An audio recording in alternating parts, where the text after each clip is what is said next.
Hi, welcome back to Paradise, Louisiana, and Don Dubuc. You get to do some fascinating things, I know, but bass fishing for redfish, well, might be one of the most unusual ways you approach this next segment. Oh, people are going to say, well, why in the heck do you have to fish redfish like bass? They're not near as finicky a fish. Well, you know, this time of the year, when it gets real cold and scatters them and slows them down, it's a little difficult to pick them up when you have to. One of the places I went, Captain Mike Gallo, Angling Adventures of Louisiana, he fishes that Chef, Lake Pontchartrain, Lake Catherine, Lake Bourne. It's like, have boat, we'll fish. Well, he decided we were going to try to fish in a place called the Bypass Canal. Now, this is not hard to find. A lot of people familiar with it. I've fished there several times, and what it's primarily known for, it's a little deeper water. It's a deeper channel, man-made cut that connects the Chef Pass area with the intercoastal waterway. It basically connects the two. It's deeper water. When the marsh water gets sucked out, water temperatures start to drop. That's a natural spot for the redfish to stack up in there.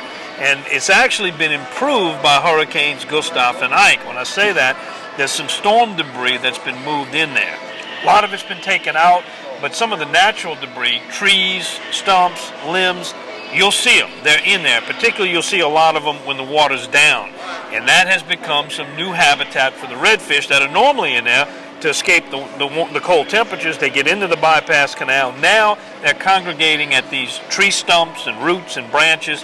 Now, what that means is you're fishing structure like you're fishing bass. The way we fished them in there, rig up real light on your jig head, a 1/8 ounce jig head. When you're fishing with the jig head, you want one that's going to have a weed guard on it, just like you would have fishing for freshwater, give you a little chance to ride over those stumps. You're going to get hung up, but you're not going to get hung up as much if you got that weed guard on there. I was using a Yum curly tail bait. Mike was using similar baits. Again, you got to have something with a lot of motion in the tail because your retrieve is going to be very slow because of the cold water.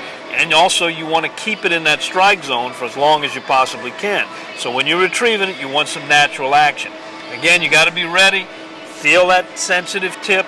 You might want to fish with some of the braided lines for the strength. I was using monofilament. You can go either way. But the key is fish like you're fishing bass. Think bass.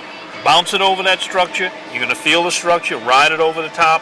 Let it sit there. If you got a good tidal range, it'll move that little tail. If you got a good curly tail, and be ready to set that hook. Now, these are not your big bull redfish. We did catch excess of 20 inches, but I'm be looking for 27 and up bull reds in here. It's going to be your smaller redfish. They're not going to be as aggressive as when you think redfish pull it off, and when the fight is even a little bit slower until they get started, a little sluggish. But it's a great place to fish. It's easily accessible. You can launch at Fort Pike. You can launch at the Chef area. Find it, look for it on the maps. It's called the Bypass Canal. And this time of the year, when the water goes out, temperature cools down, it's going to hold redfish. And generally, when you find one or two in that debris, you're going to find more fish. Just kind of pass back and forth and fish in there.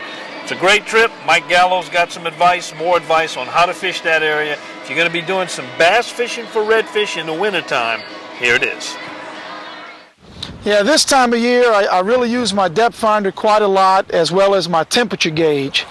If the water temperature is 53 degrees or below, I'll start my day off hunting redfish. And if it warms up above 53, I'll try to catch some trout. This morning we fished some storm debris where I located some redfish. Redfish being a hardier fish, a little bit more durable, the water temperature doesn't affect them until it gets in the mid-40s.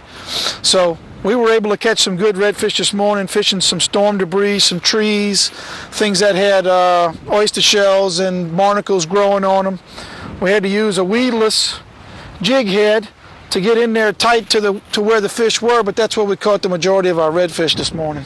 And one rule of thumb that I always think about, always remind my clients of, is in the summertime, a fish will move 20 feet to find your presentation. In the wintertime, he'll barely move 20 inches.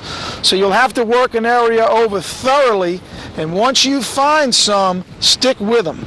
Fish them hard. If you drift an area that's 200 yards long and you pick up 5 fish, just keep drifting it, because in reality, making 5 drifts to catch 25 trout is really not a lot of drifts. If each drift only took 15 or 20 minutes, you could have a productive day.